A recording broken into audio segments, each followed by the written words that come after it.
Hello guys, मेरे YouTube channel में आपका स्वागत है। मेरा नाम मनमोह मिश्रा। तो आज मैं आपको इस वीडियो में आईटीआई मिड कैप फंड का रिव्यू करके बताने वाला हूं। तो ये वीडियो पूरे डिटेल में होगा। मैं आपको एक्सेल शीट में लाइव प्रूफ के साथ दिखाऊंगा कि इसने इस पर्टिकुलर फंड ने कितना रिटर्न दिया है और आपको इसमें इन्वेस्टमेंट करना चाहिए या नहीं करना चाहिए और कितने टर्म तक आपको इन्वेस्टमेंट करना चाहिए। मैं आपको लास्ट में कंक्लूजन में बताऊंगा। तो मेरे चैनल को सब्सक्राइब जरूर कर दीजिए। मैं इस वीडियो लाता रहता हूँ। चलिए शुरू करते हैं। तो जैसे कि आप मेरे यहाँ पे स्क्रीन पे देख पा रहे होंगे, आईटीआई मिड कैप फंड, इसका अगर लॉन्च ऑन डेट देखें तो 10 मार्च 2021 है। तो इस फंड को बेसिकली 3.2 इयर्स ही हो चुके हैं, मतलब ज्यादा पुराना फंड नहीं है, सिर्फ 3.2 इयर्स पुराना फंड है। अगर आप इसके कैटेगरी रिटर्न देखें 3.2 इयर्स में, तो 26.22% तक का रिटर्न है। और अगर आप इस फंड का रिटर्न देखें तो 3.2 इयर्स में 26.82% तक का रिटर्न है। इसका मतलब इसने अपने कैटेगरी के लगभग बराबर ही रिटर्न दे रखा है, तो 0.6% तक रिटर्न का डिफरेंस है और इसने थोड़ा कैटेगरी को बीट कर रखा है 0.6% से। तो ज्यादा इतना फर्क नहीं है, मतलब इसने अपने कैटेगरी के बराबर ही रिटर्न दे रखा है। और 26.82% एक मैसिव रिटर्न है। अगर आप 3 इयर्स का देखें तो 3 इयर्स कंटिन्यूसली इसने इतना रिटर्न दे रखा है। अगर मान लीजिए आपने इसमें 1,000 रुपए इन्वेस्टमेंट किया होता 3 साल तक कंटिन्यूसली हर महीने, तो आपका जो अमाउंट डिपॉजिट होता वो 36,000 रुपीज, और 36,000 रुपीज कन्वर्ट हो जाता 56,324 रुपीज में आपका 3 इयर्स में। अगर मान लीजिए आपने इसमें ना इन्वेस्ट करके आपने गोल्ड पे किया होता, तो गोल्ड में आपने अगर 1,000 रुपए इन्वेस्टमेंट किया था, तो आपका जो डिपॉजिट होता वो टोटल अमाउंट, इन्वेस्टेड अमाउंट होता 36,000 रुपीज, और 36,000 रुपीज कन्वर्ट हो जाता 44,906 रुपीज, मतलब आप लगा लीजिए 45,000 रुपीज में। तो आप देख पा रहे कि जो इस फंड में आपको रिटर्न मिला है उसमें 10,000 रुपीज या 11,000 रुपीज तक का डिफरेंसेस आपको डेफिनेटली दिखेगा, 11 से 12,000 रुपीज तक का। और एफडी में अगर आप देखें तो एफडी में अगर आप मान लीजिए आपने किया होता 3 साल तक 1,000 रुपीज एसआईपी, तो आपका जो अमाउंट इन्वेस्टेड अमाउंट होता है वो 36,000 रुपीज होता, और आपका 36,000 रुपीज कन्वर्ट हो जाता 40,162 रुपीज। तो 3 साल में सिर्फ 4,000 रुपए ही आपका बढ़ता, ज्यादा इसमें डिफरेंस नहीं है। तो आप इन्वेस्टिंग की पावर देख पा रहे होंगे कि मतलब अब 3 इयर्स में आपका जो पैसा है 36,000, उसको कन्वर्ट कर दिया 56,000 में, मतलब आपका जो पैसा है 20,000 रुपए करीब करीब बढ़ गए। वो भी आपका इन्वेस्टेड अमाउंट बहुत ही कम था। अब रिटर्न की बात करें तो रिटर्न वर्सेस कैटेगरी की बात करें तो अबव एवरेज है डेफिनेटली। देखिए इसने अपने कैटेगरी को बीट कर रखा है, भले ही वो बड़ा मार्जिन नहीं है, सिर्फ 0.6% का मार्जिन है, लेकिन फिर भी इसने अपने कैटेगरी को बीट कर रखा है। तो अबव एवरेज रिटर्न है और बहुत ही अच्छा खासा रिटर्न है। और रिस्क वर्सेस कैटेगरी की बात करें तो इसमें रिस्क एकदम एवरेज है as compare to its category और as compare to any mid cap category funds. तो इसने अगर रिस्क देखे तो ज्यादा नहीं ले रखा है। अगर आप मिड कैप कैटेगरी में देखें, यू क्यों ले रखा है, मैं क्यों यहाँ पे एवरेज मैंने लिख रखा है आपको मैं लास्ट में बताने वाला हूँ। अभी जो जब हम मार्केट कैपिटल के बारे में डिस्कस करने वाले हैं और आगे जब हम सेक्टरल एलोकेशन के बारे में बात करें, तो मैं आपको ये बताऊंगा क्यों ये रिस्क एवरेज लेके चलता है इनके मिड कैप का।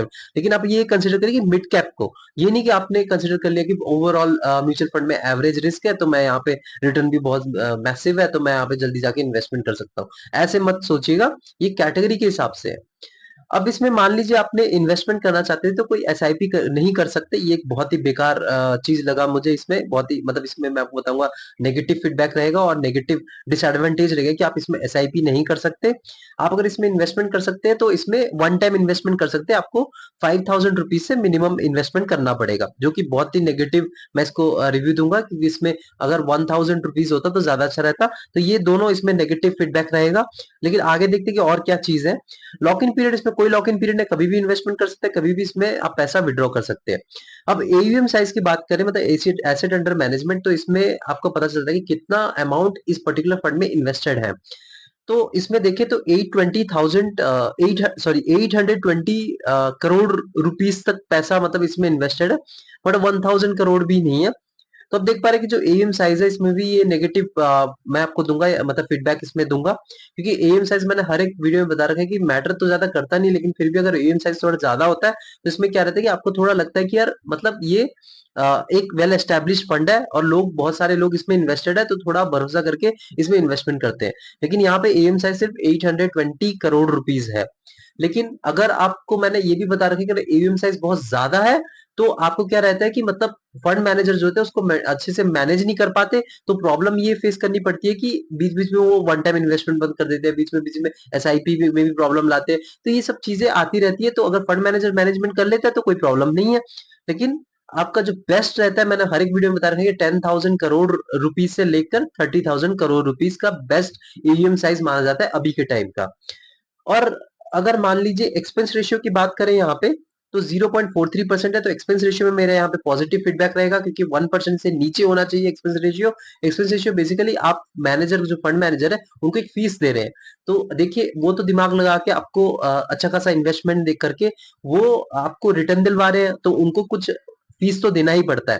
तो फीस जो है 0.43% तक का आपको फीस देना पड़ता है, जो कि रीजनेबल है, 1% से नीचे है। मैं तो बता रहा हूँ यहाँ पे 0.5% से भी नीचे है, तो एक्सपेंस रेशियो में मेरे यहाँ पे कोई प्रॉब्लम नहीं है, एकदम बढ़िया है।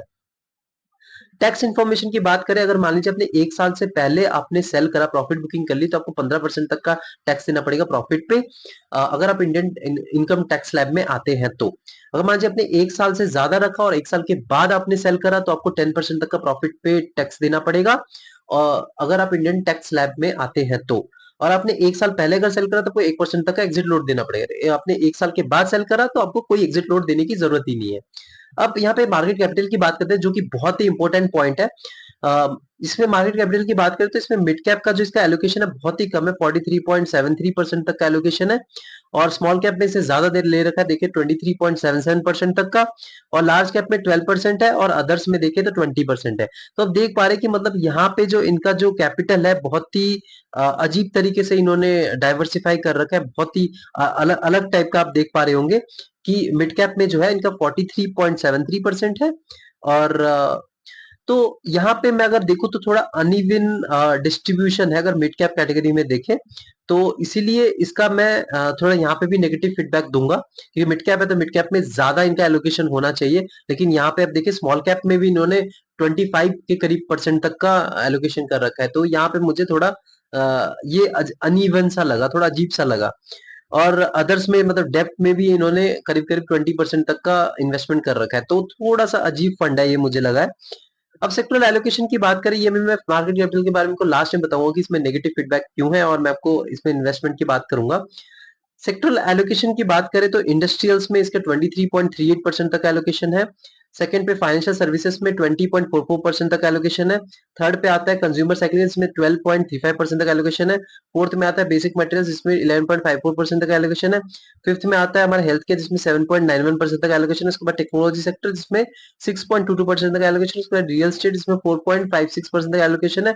उसके बाद कम्युनिकेशन सर्विसेज, जिसमें 3.28% तक एलोकेशन है। उसके बाद एनर्जी, जिसमें 2.67% का एलोकेशन है। उसके बाद कंज्यूमर डिफेंसिव, जिसमें 0.91% का एलोकेशन है। तो देख पा रहे हो कि मतलब इनका जो टॉप ऊपर के जो चार सेक्टर है, industrial, financial services, consumer cyclical और बेसिक मेटेरियल, अगर ये चार सेक्टर अच्छा खासा परफॉर्मेंस देती है तो आपको अच्छा खासा रिटर्न भी देखने को मिलेगा। लेकिन अगर एक दो और डाइवर्सिफाई हो जाता तो मैं थोड़ा मानता कि मतलब हाँ थोड़ा ठीक ठाक है, लेकिन यहाँ पे थोड़ा डाइवर्सिफाई कम हो रखा है।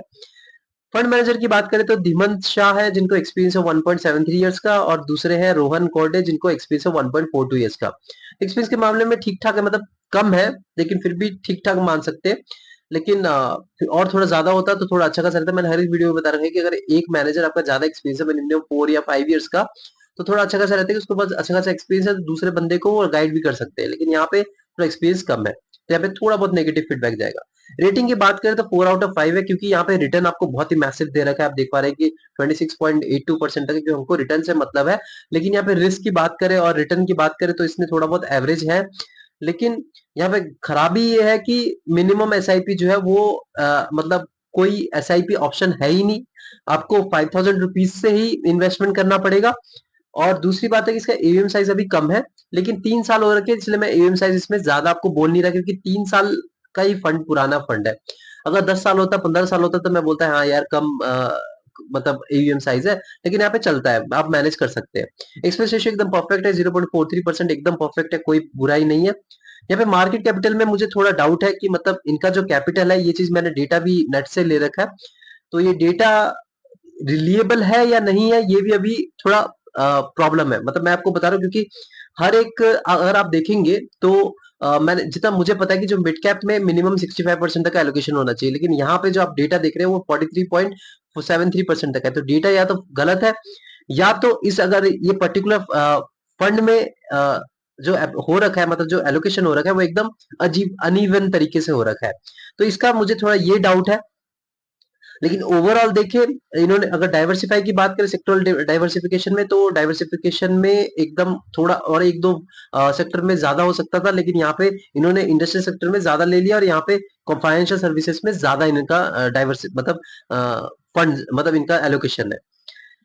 तो ओवरऑल देखें तो फंड अच्छा है, आप इसमें इन्वेस्टमेंट करना चाहते हो कर सकते हैं, लेकिन आप याद रहे कि इसमें एसआईपी नहीं है, तो वन टाइम इन्वेस्टमेंट कर सकते हैं। लेकिन मैं आपको सजेशन दूंगा कि आप कोई और मिड कैप फंड देख सकते हैं, जो जैसे क्वांट मिड कैप फंड हो गया आपका, Motilal Oswal mid cap fund हो गया आपका, कोटक इमर्जिंग इक्विटी फंड हो गया।